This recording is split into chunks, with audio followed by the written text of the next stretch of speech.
Bayramda dasqınımızda gül chiqarib etimizmi? Kelamiz birga qilaylik.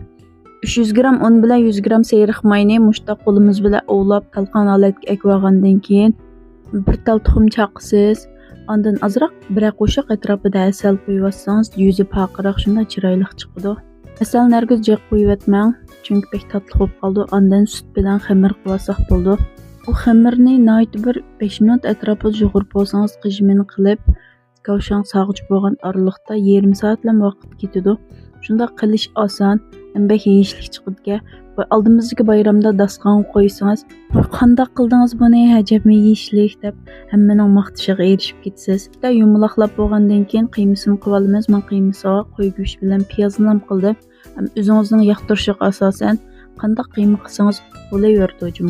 Men omoq samsimizga bir ism qo'yinglarchi, ismi yo'q bo'lib qoldi. Buning samslam deysam oddiylan bo'lib qoldik debchi.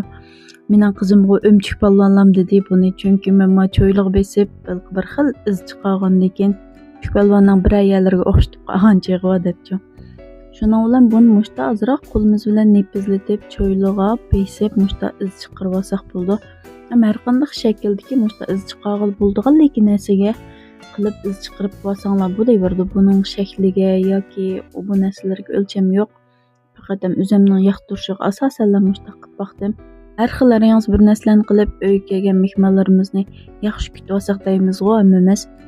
Shunga sizmi o'rganvedingizmi? Buni qilish intoyin bek oson, ham bek yeyishlik. Ko'rib mushiyaga chiqibsiz. Men qo'shib olib birdan haqsiz yurakni besib qo'yishga arziydigan nima? Hammasini shunda qilib bo'lgandan keyin kavshang silib 180 gradusda 1,5 soat pishirib avasingizdan bo'ldi. Qarang, shunda chiroyli sag'rib pishib ketdi mana. Qarab yegingiz keldi qachon?